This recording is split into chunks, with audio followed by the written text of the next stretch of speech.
le 11 mai 1871, Thiers avait déclaré à la tribune de l'Assemblée « Tout sera fini dans 8 jours ».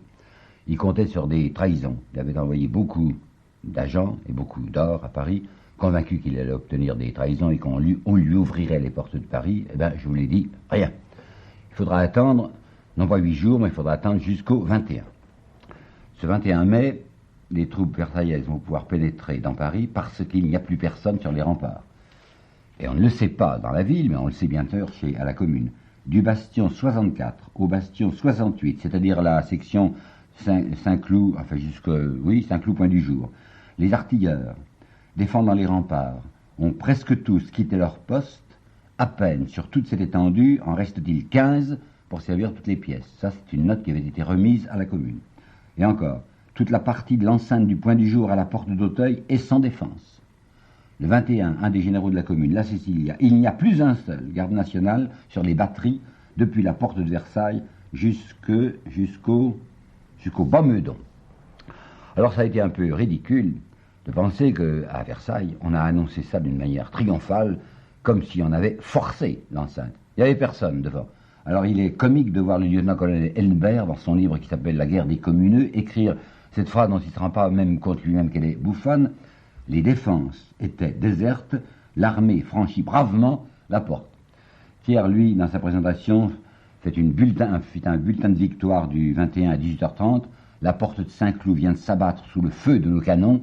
Le général Douai s'y est précipité. Il entre en ce moment dans Paris avec ses troupes. Et bien, quand l'armée versaillaise, qui sont 60 000 le premier jour, et qui dans la nuit du 21 au 22 vont occuper un quart de Paris, quand cette armée pénètre, elle est persuadée que ça sera fait dans 48 heures. Eh bien non, ça va durer 7 jours. Et c'est ça, la grandeur de la commune. Je ne vous ai pas caché que l'équipe au pouvoir n'avait pas été brillante, que l'armée de la commune avait été en liquéfaction. Mais maintenant, c'est ce qu'on appellera, si vous voulez, parce que c'est vrai, la minute de vérité. Un clivage va s'opérer. Clivage d'abord parmi les communards, chefs, où on voit les malins, les tricheurs, les beaux-parleurs, et où on voit les gens qui étaient là pour de bon. Les malins, les tricheurs, les beaux-parleurs sont ceux qui vont disparaître. On ne va plus les voir. Le Félix Piat, dont je vous avais parlé. Le Cluseret, l'ancien général Cluseret. Eh ben non, on ne sait pas où il est. Puis, disparus, ils vont partir en Suisse, ils vont partir en Belgique. Tandis qu'il y en a qui vont rester. Alors ceux-là, c'était ceux qui, réellement, s'étaient engagés, sachant depuis le début qu'ils risquaient leur vie.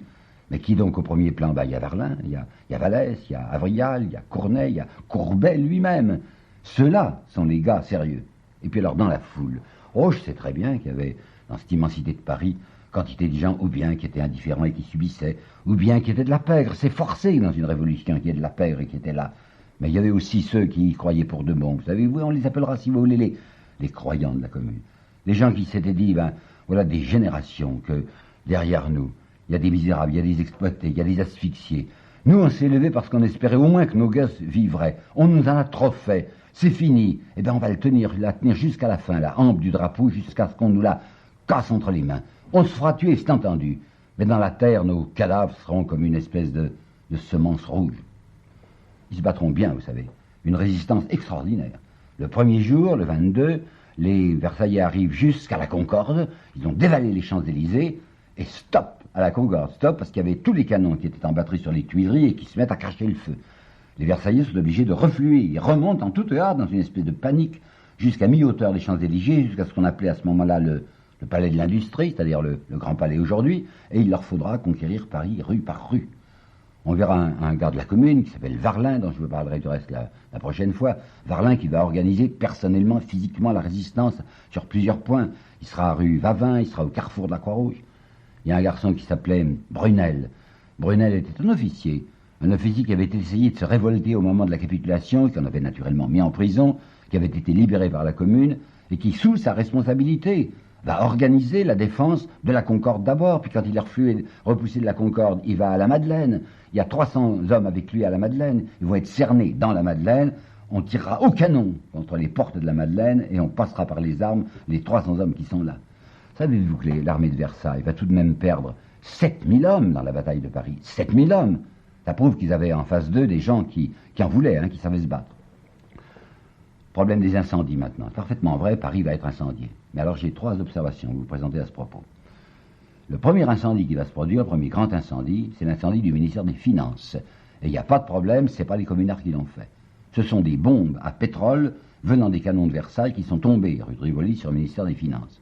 J'ai dit bombes à pétrole, et là j'ouvre une petite parenthèse. Ces bombes n'étaient pas de fabrication récente, on les connaissait, mais les Allemands, quand ils avaient bombardé Paris, n'avaient pas voulu, ou n'avaient pas osé se servir de bombes à pétrole. Et bien quand les bons Français tirent sur les mauvais Français, quand les Versaillais tirent sur les communards, on utilise cette fois des bombes à pétrole. Alors, mettons à part la question du ministère des Finances. Deuxièmement, c'est parfaitement vrai qu'il y a eu des quantités d'incendies volontaires, mais que j'appellerais stratégiques. Lorsque Louise Michel, une des admirables combattantes, va être refoulée de Montmartre, dans les conditions que je vais vous dire, elle va crier elle-même que tout flambe fait un barrage de feu. Et les communards vont organiser stratégiquement des rampes de feu en allumant des quartiers entiers, des maisons par exemple au Carrefour, pour empêcher de passer les Versaillais. Un truc qu'ils employaient les Versaillais, c'est quand ils voyaient une barricade et qu'ils n'osaient pas attaquer de front de peur de perdre trop d'hommes, ils passaient par derrière ou par les côtés, ils entraient dans les maisons latérales et perçaient les murs pour arriver à la hauteur des barricades et fusiller les types par le haut. Alors on avait décidé qu'on brûlait les maisons qui étaient de chaque côté des barricades. Bon. Mais troisièmement, il faut le dire aussi, c'est parfaitement vrai, il y a eu des incendies volontaires et qui n'avaient plus une signification stratégique. On va mettre le feu à l'ancien Paris, aux bâtiments, grands bâtiments officiels de Paris. Les Tuileries vont sauter, même l'hôtel de ville va sauter. C'est ce qu'on appellera, si vous voulez, la démence féroce du désespoir. Et alors Vallès, à ce propos, il a une citation qui m'intéresse bien, où il dit dans l'Insurgé, dans les classes, on nous apprend à admirer l'incendie de Saragosse, l'incendie ancien de Numance. On nous dit à nous, quand on est dans des petits élèves, quelle noblesse, ces gens plutôt de se laisser prendre qui mettent le feu à leur ville. Et Moscou, et l'incendie de Moscou, fait par les Russes eux-mêmes, quand ils n'ont pas voulu que la ville tombât telle qu'elle aux mains de Napoléon, ils racontent, j'ai vu un vieux capitaine, le capitaine Foyard, qui avait fait la campagne de Russie et qui levait son chapeau, chaque fois qu'il parlait du Kremlin, que ces matins de Russes avaient allumé comme un punch, des crânes, disait-il, en tordant sa moustache. Eh bien, pourquoi serait-ce grand quand ça s'est passé à Moscou ou à Saragosse, et serait-ce petit quand ça s'est passé à Paris? Le 23 mars, il s'était produit un coup fumant, si vous voulez, en faveur des Versaillais. Les Allemands, dès le 21, avaient proposé à Thiers et à Fabre de faire intervenir leurs troupes pour que la liquidation soit plus prompte. Je vous ai dit le prix qu'attachaient les Allemands à ce que la commune soit écrasée, afin que la solvabilité de Versailles fût entière. Alors le 21, Bismarck dit tout ce que vous voulez comme soldat. Et c'est Fabre et Thiers qui vont le supplier, le mot est dans la dépêche, nous vous supplions de ne pas intervenir pour que ça ne se voie pas, pour que ça soit pas trop scandaleux. Nous vous demandons de nous laisser seuls pour la répression de ce brigandage international. Ça serait trop vu, si tout de même la collusion, la collaboration absolue de l'Allemagne et des Versaillais s'était étalée à ce point. Comme Thiers est sûr de son affaire maintenant, il n'a plus besoin des Allemands. Mais les Allemands vont faire deux choses. Primo, ils vont faire le blocus de la partie ouest et nord de la ville pour empêcher de se sauver les communards, et ils ont promis à Jules Favre qu'ils saisiraient tout communard qui essayerait de traverser les lignes allemandes pour les rendre et pour qu'on les tue, mais surtout, le 23, voilà ce qu'ils ont fait d'admirable. Il y avait ce qu'on appelle la zone neutre. Entre la zone d'occupation allemande et la partie versaillaise, il y avait une zone neutre, démilitarisée, on sait bien ce que c'est, une zone neutre. Alors, les gens de Montmartre, qui touchaient à la zone neutre, n'avaient pas préparé de défense du côté de la zone neutre, puisqu'il n'y avait pas d'adversaire. Alors les Allemands, le 22, dans la nuit, disent aux gens de Versailles, si vous voulez, on fermera les yeux, on vous donne l'autorisation de passer par la zone neutre. Alors vous allez tomber sur Montmartre par derrière. Et Montmartre, vous savez, dans la littérature de ces messieurs, c'est le monde aventin démagogique, le nid de vautour qui avait vu éclore la Commune Rouge, le repère d'où le 18 mars les hommes de proie s'étaient jetés sur Paris. Le général Montandon, je l'ai nommé déjà, c'était un général franc-maçon, et bien c'est le général Montandon à la tête de sa division qui va tourner Montmartre, qui va le prendre par derrière, et dans la journée du 23, cette citadelle rouge va tomber par surprise. Bon, affaire des incendies, affaire des otages maintenant. Quand on parle de la commune, vous savez assez que c'est les ennemis, la commune, qui sont aujourd'hui encore très nombreux, disent qu'il y a eu une chose impardonnable, ils avaient pris des otages et ils vont les fusiller. Rappelons la question, c'est le 5 avril qu'on avait décidé de prendre des otages. Pourquoi? Parce que, je vous l'ai dit, dès la première victoire militaire des Versaillais, les Versaillais avaient fusillé une partie des prisonniers. Quels prisonniers? Ceux qui étaient des soldats de la ligne qui étaient passés du côté des insurgés.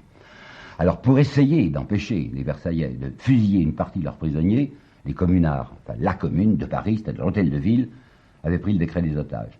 Nous saisirons un nombre égal d'otages et nous les passerons par les armes si jamais vous continuez à fusiller nos prisonniers.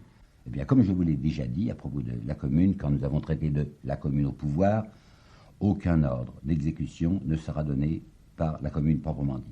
Et c'est Bernanos lui-même qui en apporte le témoignage en 1931, un Bernanos à ce moment-là très modéré. Vous savez, c'est en 1936 qu'il va changer, mais il était encore royaliste en 1931. Eh bien, dans La grande peur des bien-pensants, Bernanos écrit « Tant que la commune resta maîtresse des événements, elle ne laissa s'accomplir aucune exécution d'otages. » Bon. Alors, comme il y en a eu tout de même, ces exécutions, comment se sont-elles passées? Eh bien, elles se sont passées par le fait d'initiatives individuelles. Une initiative individuelle qui venait, pour la plupart, ou presque toutes même, de la préfecture de police. Déjà une fois, assez rapidement, j'ai évoqué la préfecture de police qui était le point faible de un des points faibles de la commune. Qui c'était la préfecture de police? C'était Raoul Rigaud. Raoul Rigaud, c'était un journaliste, un étudiant un peu éternel, un garçon pas entièrement sympathique, qui avait une petite barbe hérissée, qui était assez fier de lui, qui avait des lorgnons derrière lesquels des yeux clignotants. Et c'est un garçon qui était très noceur et qui se spécialisait dans la chasse aux prêtres. C'est lui qui va faire arrêter l'archevêque de Paris, Monseigneur Darbois. Et il y aura une proposition faite par la commune pour que Monseigneur Darbois soit échangé contre Blanqui. Blanqui avait été arrêté avant même la commune. Et alors Raoul Rigaud a eu cette idée, qui était intelligente. Voulez-vous nous rendre notre Blanqui et on vous rend l'archevêque de Paris? Eh bien, Versailles ne marchera pas parce que Thiers estimera que c'est beaucoup mieux si on peut pousser les communards à fusiller l'archevêque. Et comme dira très bien Marx, l'archevêque leur a été plus utile en qualité de cadavre que vivant. Bon, rien à faire. Monseigneur Darbois soutiendra d'ailleurs très bien en prison, ne sera pas un homme gémissant. Et je voudrais, à propos de Raoul Rigaud, dont je vais vous parler maintenant, vous raconter quelque chose qui le concerne et qui montre que le personnage avait une sorte d'humour assez féroce. Il faisait arrêter spécialement les prêtres, il avait fait arrêter un jésuite. Et voilà que le jésuite est devant lui, il y a l'interrogatoire auquel on procède, il y a le greffier qui est dans un coin. Rigaud s'adresse au prêtre et lui dit « profession ». Le jésuite répond « serviteur de Dieu ». Alors Rigaud se tourne vers le greffier et écrivait « employé d'un patron nommé Dieu ». Puis il se tourne vers le bonhomme, le jésuite, et lui dit « domicile de l'employeur ». Le jésuite répond « mon maître est partout ». Alors Rigaud se tourne vers le greffier, lui dit « écrivez au service d'un maître sans domicile fixe ». C'est ça, le Jean Raoul Rigaud. Et bien en même temps, c'est un homme qui n'a pas fait son métier parce que la surveillance qu'il devait faire sur les agents versaillais, il ne l'a pas fait, mais c'était quelqu'un de bien en ce sens qu'il ne fuira pas comme beaucoup d'autres. Il va rester jusqu'à la fin, il sera fusillé rue Gay-Lussac, des gens vont le happer, des gens de Versailles vont le happer, vont l'obliger à crier « vive Versailles », et il va crier « vive la commune » et il sera abattu là sur le trottoir où son cadavre restera exposé pour l'édification des foules pendant 48 heures. Bon, ben, Raoul Rigaud et son adjoint Ferré sont responsables des assassinats d'otages. Mais, à côté de ça, il y a des mouvements spontanés de la foule. Et ça, nous l'avons déjà vu. Vous savez, quand je vous ai raconté l'assassinat de Vincenzini, par exemple, ça n'a pas été beau.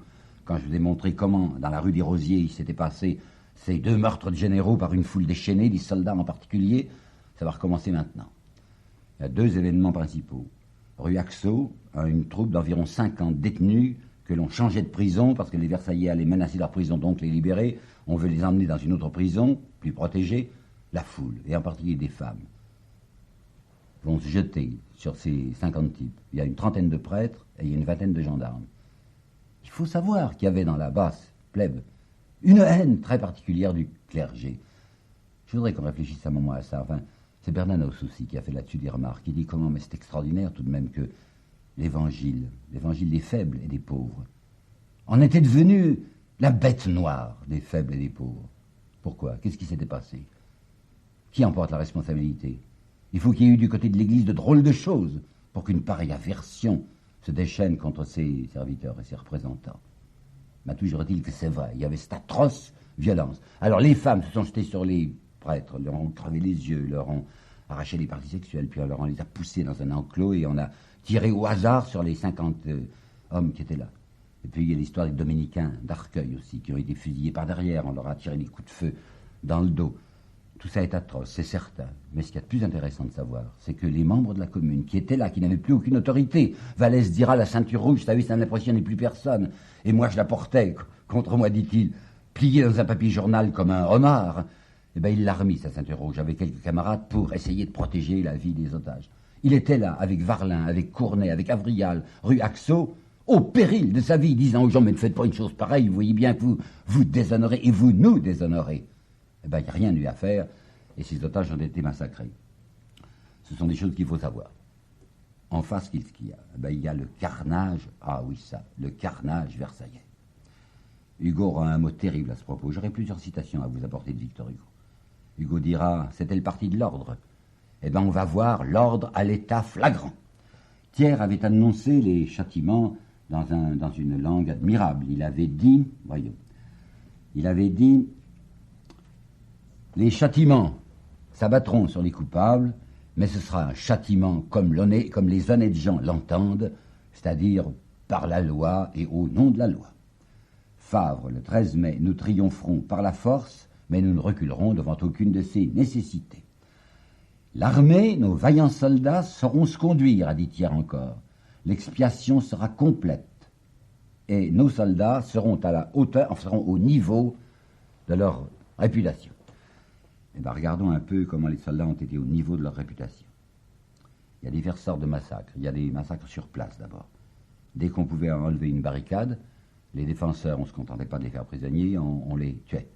Ça a été un abattage immédiat, et toutes les citations que je vous apporterai, je les tirerai de la presse versaillaise. Je serais beaucoup trop suspect si je vous apportais des documents d'extrême gauche ou de gauche. Non, non, nous allons entendre les vainqueurs eux-mêmes qui proclament leur joie. Le Gaulois du 26 mai, c'est pas fini le 26, ça ne sera fini le 28. Nos soldats, débouchant par toutes les rues, eurent bientôt acculé les communards au nombre de 7 à 800 entre le Panthéon, la bibliothèque Sainte-Geneviève et l'église Saint-Étienne-du-Mont. Pas un seul n'échappa au massacre. Vous avez Le Siècle, journal conservateur du 31 mai. Nos soldats ont tué presque tous les insurgés qui leur tombaient sous la main. Un nommé Henri Morel, qui va écrire à la fin de l'année un bouquin horrible qui s'appelle Le Pilori des communeux, racontera qu'au palais de l'Industrie, sur les Champs-Élysées, il y avait un certain nombre de blessés fédérés. Mais lui, il écrit, Morel, des fédérés qui se faisaient passer pour blessés. Alors les soldats entraient, les amenaient un par un au pied des arbres, là, sur les Champs-Élysées, et là, écoutez comme c'est joli, et là, leur guérison s'achevait en un clin d'œil.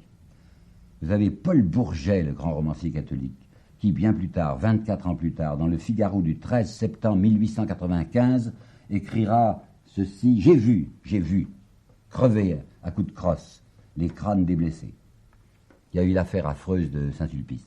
Le séminaire Saint-Sulpice, là, sur la place que vous connaissez, la place Saint-Sulpice, avait été transformé en un hôpital, en une ambulance. Le médecin qui soignait ses blessés, il s'appelait Fanot, F-A-N-E-A-U, docteur Fanot. Docteur Fanot avouait très crânement qu'il n'était pas du côté du communard. Enfin, il soignait ce qu'on lui apportait, parce qu'un médecin ne peut pas faire distinction. Alors voilà que les Versaillais arrivent dans l'arrondissement, le 6e, là, se précipitent sur la place, et un soldat prétend, enfin je ne sais pas si c'était vrai, qu'un coup de feu avait été tiré d'une des fenêtres, ou peut-être d'un grenier de Saint-Sulpice, qui était devenu un hôpital. Les Versaillais se précipitent dans cet hôpital, tuent le docteur Fanot, qui leur dit « mais je suis de votre côté !» et vont passer par les armes tous les prisonniers, tous les fédérés qui étaient là, dans leur lit. C'est évidemment plus facile de les tuer ainsi. Il faut savoir également que s'il y a eu l'atroce histoire de la rue Axo, où on s'est jeté sur ces prêtres et sur ces gendarmes, cela suivait un événement que le Bien Public, journal versaillais, rapportera le 23 juin. On attendra, enfin. Lorsque nous sommes arrivés, lorsque nos soldats arrivèrent rue des Rosiers, là où on avait tué les 2 généraux, 43 hommes, 3 femmes et 4 enfants ramassés au hasard furent fusillés. Et bien, la rue des Rosiers et la rue Axo, c'est pas bien loin. Alors, quand les gens de la rue Axo ont vu arriver les fédérés, les Versaillais faisant des choses pareilles, et qu'ils avaient à leur disposition, évidemment, des gens sans armes, mais ils sont jetés comme des bêtes fauves sur ces gens qui étaient les complices de ceux qui venaient de faire cet horrible assassinat. Encore un document versaillais. Rue de Bretagne, une femme a crié « assassin ». L'officier tira son sabre et laboura la figure de la mégère qui fut achevée à coups de baïonnette. Ça, c'est un document de Versailles. Hein. Que des enfants aient été tués. Ben, écoutez, un prêtre, un otage non exécuté. Il y en a eu pas mal qui n'étaient pas exécutés, vous savez. 84 ont été exécutés sur environ les 200. L'abbé Courtade, dans Le Correspondant, revue catholique, du 25 mai 1901, lorsque je suis sorti de prison, lorsque mes amis versaillais m'ont libéré et que je marchais sur le trottoir du boulevard Prince-Eugène, je voyais, entassés de place en place, des cadavres d'hommes, de femmes et d'enfants. Alors il y avait des endroits spécialisés pour les mitraillades. C'était aux grilles de la Bourse. C'est un bon endroit, il y a du recul. Enfin, alors dès que les hommes étaient pris, on les alignait le long des grilles et on les sacrifiait au dieu de l'or qui était derrière. Il y avait l'école militaire. Alors là, comme on avait des mitrailleuses, c'était plus facile. Dès qu'on amenait un contingent de prisonniers, rafale de mitrailleuses. Dans le quartier Saint-Maur, l'abattoir était derrière l'abside de l'église Saint-Joseph. Ça, c'est ce que nous appellerons, si vous voulez, les massacres immédiats. Et puis il y avait des massacres truqués, enfin je veux dire par là, qui prenaient une apparence de légalité, à savoir qu'on avait quadrillé Paris tout de suite de prévôtés militaires ou de cours martiales, comme vous voudrez. Il y en avait 22. Lorsque Thiers avait parlé d'une exécution, d'une punition par la loi et au nom de la loi, c'était sans doute ce qu'il voulait dire. Alors 22 prévôtés vont fonctionner immédiatement dans Paris. Je vais vous apporter là-dessus un témoignage qui est celui de Goncourt. Je sais que Goncourt, il n'est pas tout à fait un ami de la commune. Ben, Goncourt voyait ce qui s'était passé au Châtelet, du Châtelet, où il y avait une prévôté militaire, comme il y en avait une pas bien loin non plus, de l'autre côté de la Seine, au Luxembourg. Et alors, les hommes qui passaient devant le tribunal militaire et qui restaient environ 8 à 10 minutes, paraît-il, étaient conduits au pas de course à la caserne, qui n'était pas loin du tout, la caserne Lobau. Rythmiquement, disait Goncourt le 28 mai, des troupeaux poussés au pas de course, caserne Lobau. La porte s'ouvrait et se refermait sur eux avec violence. Puis éclatait le fracas des décharges successives. Puis le peloton d'exécution sortait, un peu hagard, avec des allures d'hommes ivres, du sang au bout de quelques-unes des baïonnettes, parce que si on n'était pas sûr d'avoir tout à fait tué à coups de balle, on les achevait à coups de baïonnette. Il y avait aussi des indicateurs, et ils s'en donnaient à cœur joie. L'indicateurs, c'était peut-être des gens versaillais de cœur, qui étaient restés dans Paris, et qui n'attendaient que le moyen de se venger. Mais je suis bien convaincu également qu'il y avait d'autres gens qui étaient même mouillés du côté de la commune, du côté des communards, et pour se démouiller ou pour se blanchir, comme vous voudrez, quand ils voyaient que les Versaillais étaient les plus forts, mettaient les brassards tricolores qu'ils avaient préparés d'avance et se précipitaient sur les argousins, sur les sergents de ville qu'on amenait, ou sur les officiers, pour leur dire « un tel en est ». Ça avait été la chasse aux suspects, et qui était suspect, tout homme qui portait ce que l'on appelle aujourd'hui des godillots. Pourquoi ? Parce que la grande fabrique de chaussures, à ce moment-là, c'était la fabrique Godillot, que la fourniture militaire, enfin d'uniformes militaires pour les chaussures de la garde nationale, c'était Godillot, et que les chaussures d'ordonnance, quand on les repérait au pied de quelqu'un qui d'habitude allait nu-pied ou avec des savates, on pouvait dire, celui-là c'est un garde national, regardez ses souliers. D'autre part, il y avait beaucoup de ces types qui, manquant d'uniforme, pauvres gens, avaient simplement cousu de la bande rouge sur le côté de leur pantalon. Dès qu'ils avaient vu la victoire de Versailles, ils avaient décousu la bande, naturellement. Mais il y avait la trace de la découture, je ne sais pas comment on dit. Alors des indicateurs étaient là qui se promenaient dans les rues en regardant le pantalon des gens et en disant « Là, il a décousu sa bande ». Alors, immédiatement arrêté. Le maire Dubail, il s'appelait, l'ancien maire du 10e arrondissement, conduisait lui-même la chasse à ses anciens administrés pour dire aux forces de police « Vous pouvez arrêter celui-ci, vous pouvez arrêter celui-là ». Résultat a été un entassement de cadavres tellement effroyable qu'on a craint immédiatement qu'il y ait des dangers sanitaires. Au pied de la tour Saint-Jacques, on avait déversé des tombereaux dans des trous qui étaient insuffisamment profonds. Du reste, un témoin dit que lorsque les tombereaux étaient déversés, il en sortait des gémissements, preuve qu'il y en avait beaucoup qui n'étaient pas morts, et on les jetait dans cette fosse, on jetait un peu de terre par-dessus, et puis les soldats s'éloignaient et sortaient de cette terre, au pied de Saint-Jacques, des pieds quelquefois, ou des mains, et même des mains crispées qui remuaient encore. Et puis, le long de l'école polytechnique, vous savez, c'est dans le 5e arrondissement, sur 100 mètres de long, il y avait un entassement, mais bien rangé, c'était comme des bûches, de 3 mètres de haut, de cadavres. Je voudrais vous rappeler encore à ce propos des phrases prononcées par les gens de bien. Le vice-amiral baron de la Roncière Le Nourri, qui était membre du Jockey Club, avait déclaré à la tribune le 29 « Prions Dieu, qu'il inspire à nos gouvernants des déterminations viriles et pour la répression des résolutions énergiques à l'égard de ces grands criminels. » Sarcey, dans le journal Le Gaulois, devant l'épouvantable danger que la société ait couru, il n'y a pas d'autre pénalité possible qu'une suppression radicale. Ce qu'il y a encore de plus beau, peut-être c'est le vieux général Champ-Garnier qui écrivait à Duvergier de Oran, les patriotes, les résistants, les rouges, les républicains, les communistes, qu'ils soient maudits et qu'ils soient voués à la vengeance des honnêtes gens. Ben, nous y sommes, hein, c'est la vengeance des honnêtes gens. Et peut-être allez-vous croire que je m'acharne trop sur ce mot honnête gens, mais je ne crois pas vous en avoir indiqué le sens et l'origine. C'est Lafayette, c'est le marquis de Lafayette qui a inventé ça. Lafayette a 2 titres de gloire. Il a créé 2 mots dans le vocabulaire politique. Il a créé sans-culotte et il a créé honnête gens. Sans-culotte, aujourd'hui, on n'y réfléchit plus très bien. On dit un sans-culotte, c'est un patriote parisien de 92-93. Ça voulait dire ceci, que les gens de bien, les gens élégants, à ce moment-là, portaient des culottes qui s'arrêtaient au genou, au-dessous du genou, vous savez, et ensuite, il y avait le bas de soie. Pensez bien que les prolétaires n'avaient pas de quoi se payer, des bas de soie ni des bas d'autre façon. Alors, ils avaient des pantalons. Alors, ça avait été drôle de la part du marquis de Lafayette, qui était du reste un coq de salon, de faire rire ces dames en appelant ceux qui ne portaient que des pantalons les sans-culottes. C'est amusant, hein. Mais c'est lui aussi qui a dit les honnêtes gens. Parce que vous savez, bourgeois ou possédant, ce sont des mots difficiles, enfin un peu désagréables, un peu lourds, un peu trop chargés d'or. Alors au lieu de dire possédant, ben on dira les honnêtes gens. Alors pendant tout le cours du XIXe siècle, lorsque vous verrez l'expression honnêtes gens, vous saurez que c'est exactement l'équivalent de possédant.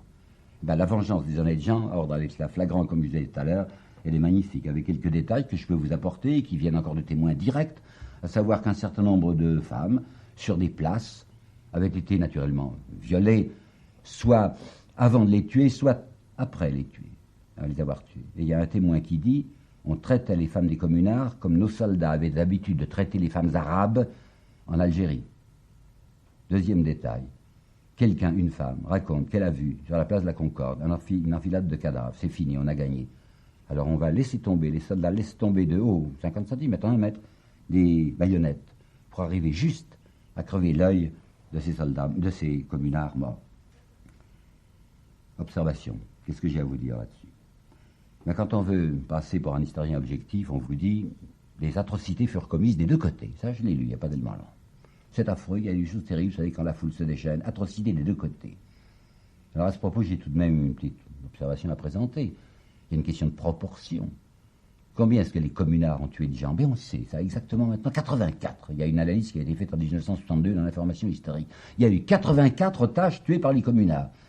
Et en face, c'est le général Appert qui a été chargé d'un rapport et qui officiellement dira « Nous avons tué environ 17 000 Parisiens ». Vous pouvez être tranquille que si le général Appert, dans un rapport officiel, dit 17 000, ça veut dire qu'on en a tué au moins 20 000.